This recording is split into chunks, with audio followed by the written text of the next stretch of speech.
की ठाकरेंच्या काळात ज्या अधिकाऱ्यांना फ्री हँड मिळाला आणि ज्या अधिकाऱ्यांनी सगळी केस स्टडी केली आणि हा स्कॅम बाहेर काढला, त्या सगळ्यांना भाजपच्या काळात त्यांना पनिश केलं गेलं, त्यांना साईड पोस्टिंग देण्यात आली आणि विशेष जे या प्रकरणातले आरोपी होते त्यांना मात्र भाजपच्या काळात सन्मानाच्या जागा मिळाल्या आणि भाग्यश्री नवटाके सारखे अनेक अधिकारी जे खूप प्रामाणिकपणे काम करतात त्यांना कसं पनिश केलं जातं, त्यांना कसा त्रास दिला जातो हे या निमित्तानं स्पष्ट होतंय। अभिषेक सावरीकर हा न्यायालय म्हणजे त्याला तुरुंगवास झाला, तुरुंगातनं तो बाहेर आला आणि त्याला रवींद्र चव्हाणांनी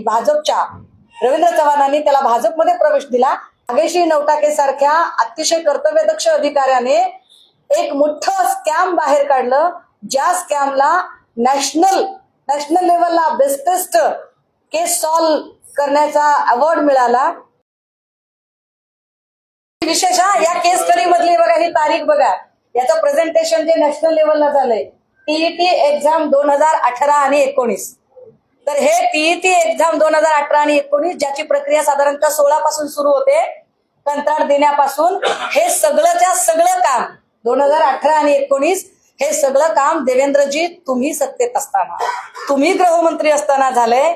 याचा अजून एक अर्थ होतो देवेंद्रजी की जेव्हा जेव्हा तुम्ही गृह खातं हातात घेता तेव्हा तेव्हा या राज्यात कायदा नावाची गोष्ट अस्तित्वात राहत नाही। जेव्हा जेव्हा तुम्ही गृह खातं हातात घेता तेव्हा तेव्हा या सगळ्या गोष्टी पुढे येतात।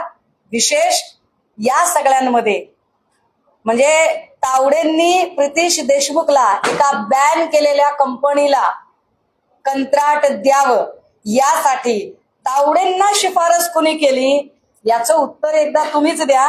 आणि जर तुम्ही त्याचं उत्तर खोटं दिलं तर मी पुन्हा एक पत्रकार परिषद घेऊन पुन्हा तुम्हाला पुराव्यासकट सांगेन। तेच म्हणतोय ना की 4000 पानांचं जर चार्जशीट दाखल झाले 2022 मार्च 2022 ला झालेलं आहे, आज 2024 अजूनही कोर्ट ऑनबोर्ड आलेली नाहीये केस। आता एका बाजूला यांचं म्हणणं आहे की फास्ट ट्रॅक कोर्ट हे बीटच्या वगैरे एक्झॅक्टली 7880 विद्यार्थी आहेत। मी तुमचं मनापासून स्वागत आणि कौतुक करते, आभार मानते की तुम्ही मला हा प्रश्न विचारला की 4000 पानांचं जर चार्जशीट 2022 मार्च 2022 ला जर दाखल झाले तर फास्ट ट्रॅक कोर्टचे जी सगळी नाटकं करणारी जी लोक आहेत त्या लोकांनी अजूनही हे प्रकरण बोर्डावर का येऊ दिलं नाही।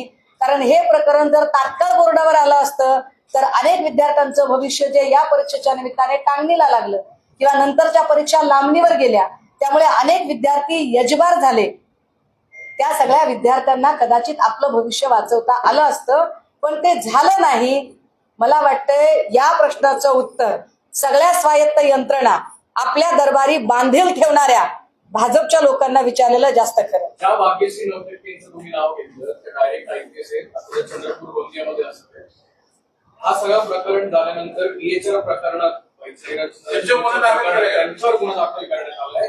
त्यामुळे असं कुठेतरी वाटतंय का की एका बाजूला ऐका, बीएचआर प्रकरण म्हणजे भाईचंद हिराचंद रायसोनी प्रकरण, ज्या प्रकरणामध्ये सुनील झमरला अटक झाली होती। सुनील झमर हा गिरीश महाजनांचा अतिशय निकटवर्तीय, त्याच्यातले अनेक तपशील मी सांगू शकते पण आता या मूळ विषयावरचा फोकस डायव्हर्ट होऊ नये म्हणून मी कृपया मला समजून घ्या की मला आज फक्त एवढाच एपिसोड सांगायचा आहे। आणि भाग्यश्री नवटाके सारखे अनेक अधिकारी जे खूप प्रामाणिकपणे काम करतात त्यांना कसं पनिश केलं जातं, त्यांना कसा त्रास दिला जातो हे या निमित्तानं स्पष्ट होतंय। आणि म्हणूनच मी म्हणते की देवेंद्रजी माझे नेते मुख्यमंत्री असताना सन्मान्य उद्धव साहेबांच्या काळामध्ये सगळ्या अधिकाऱ्यांना जो फ्री हँड होता, भाग्यश्री नवटाके सारख्या अतिशय कर्तव्यदक्ष अधिकाऱ्याने एक मोठं स्कॅम बाहेर काढलं, ज्या स्कॅमला नॅशनल लेवलला बेस्टेस्ट केस सॉल्व्ह करण्याचा अवॉर्ड मिळाला। त्या महिलेवर का गुन्हा दाखल झाला, तो गुन्हा दाखल करण्यात रश्मी शुक्लांचा रोल काय होता त्याची उत्तरं तुम्ही द्या, नंतर मी कधीतरी बोलेल। आता मला तो विषय डायव्हर्ट करायचा आहे। तीन गोष्टी महत्वाच्या आहेत, एक ज्या तुम्ही तारखा सांगताय, दुसरं जे तुम्ही नावं सांगताय आणि तिसरं विनोद तावडेंच्या कार्यकाळात फक्त डेट्स आणि तो सगळी नावं एकदा रिपीट सांगा। मी पुन्हा एकदा अतिशय थोडक्यात सांगते, ऐका। 12 डिसेंबर 2021 ला म्हाडाचा पेपर लीक होणार होता, 11ला तो लीक झाल्याची पोलिसांना माहिती मिळाली, पोलिसांनी रेड टाकली। रेड टाकल्यावर रेडमध्ये त्यांना प्रितीश देशमुख सापडला। प्रितीश देशमुख हा जीए सॉफ्टवेअर कंपनीचा मालक, जीए सॉफ्टवेअर कंपनीच्या मालकाला जेव्हा विचारलं की हे टेंडर वगैरे काय, तर त्याला ते टेंडर, त्याची कंपनी कर्नाटकमध्ये बॅन झाली होती, पण त्याच्या कंपनीला टेंडर विनोद तावडेंच्या काळात मिळालं. त्याने जी नावं घेतली त्याच्यामध्ये 47 एजंट पकडले गेले आणि महत्वाचा शिक्षण विभागातला तांत्रिक सल्लागार अभिषेक सावरीकरवर आरोपपत्र दाखल झालं. अभिषेक सावरीकर हा न्यायालय म्हणजे त्याला तुरुंगवास झाला. तुरुंगातनं तो बाहेर आला आणि त्याला रवींद्र चव्हाणांनी त्याला भाजपमध्ये प्रवेश दिला. आता पुन्हा एकदा अभिषेक सावरीकर मृदा जलसंधारणमध्ये अडकलेला सापडतोय. विशेष म्हणजे संभाजीनगरमध्ये पण एक FIR त्याच्यावर दाखल झालेली आहे आता अलीकडच्या काळामध्ये. दुसरे तुकाराम सुपे होते, तिसरे सुशील खोडवेकर. याच्यातला सुशील खोडवेकरला आता परत एकदा एकनाथ शिंदे यांनी त्यांच्या डिपार्टमेंटला घेतलेलं आहे.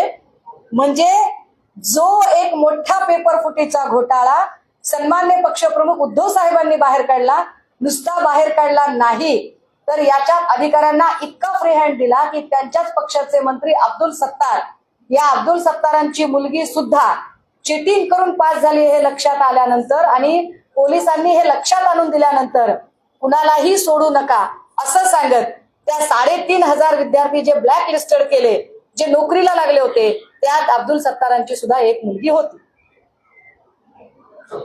ओके, याच्यावर आता याला डायव्हर्ट नका नको. त्याच काळात सगळे अधिकारी ज्यांनी घोटाळे बाहेर काढले त्या सगळे साईड पोस्टिंगला आहेत. अमिताभ असतं, तर ते बाकीश्री नौकरी तुम्ही सांगितलं असतं, दगडू हक्के असतं, ज्यांनी तिन्ही परीक्षा घोटाळे बाहेर काढले ते सगळ्यात. ह्याच्यात फार विशेष आहे की ठाकरेंच्या काळात ज्या अधिकाऱ्यांना फ्री हँड मिळाला आणि ज्या अधिकाऱ्यांनी सगळी केस स्टडी केली आणि हा स्कॅम बाहेर काढला, त्या सगळ्यांना भाजपच्या काळात त्यांना पनिश केलं गेलं, त्यांना साईड पोस्टिंग देण्यात आली.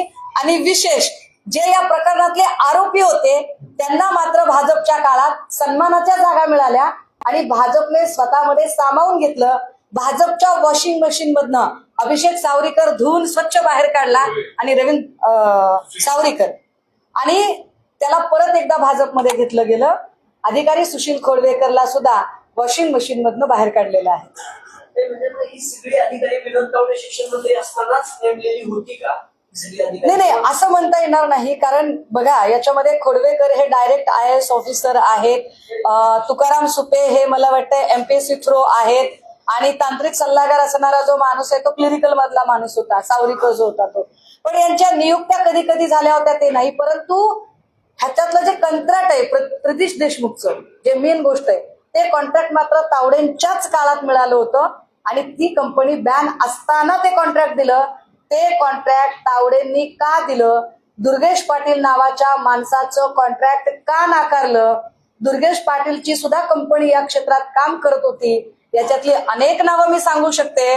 मला जरा देवेंद्रजींची कमेंट ऐकायला आवडेल. त्यांची कमेंट आली की उद्या माझी पत्रकार परिषद अजून एक झालीच म्हणून समजा.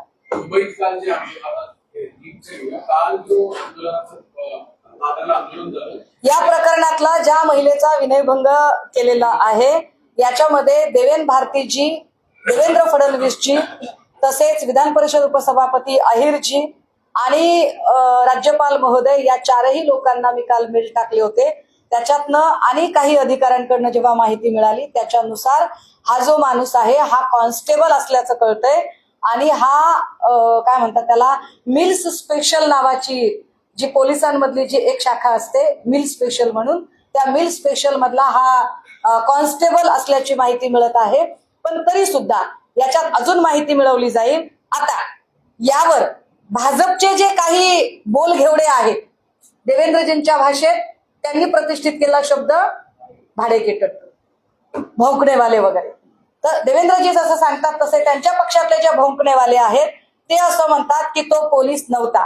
तर माझा पुढचा प्रश्न, जर तो पोलीस नव्हता तर देवेंद्रजी, जर तो पोलीस नव्हता तर देवेंद्रजी, तुमच्या इतकी सक्षमता नाही का तुमच्या खात्यामध्ये की तुमच्या खात्याने हे सगळं निपटावं? तुम्हाला भाड्याचे टट्टू घेण्याची गरज का पडते? हा कुठला भाड्याचा टट्टू उचलून आणला होता ज्याने एका महिलेचा विनयभंग केला? याचं उत्तर देवेंद्रजींनी द्यावं. तसंच एक पोलीस अधिकाऱ्याचा व्हिडिओ आहे राज ठाकरेंनी उद्धव ठाकरेंनी तो व्हिडिओ प्रेसमध्ये दाखवला नाही पण त्यांनी मेल केलाय. सांगळे नावाचा जो पोलीस अधिकारी होता त्याच्यावर तातडीने जेव्हा आम्ही सगळ्यांनीच टीकेची जोड उडवली त्यावेळेला सांगळेचं सस्पेन्शन झालेलं आहे. ताई, रात्री वामकुक्त उपोषण सोडवलं गेलं. ऐका ना, माझा विषय डायव्हर्ट होईल याच्यातनं. मी बोलेन आपल्याला याच्यावर. आंदोलन चालूच आहे. थँक्यू.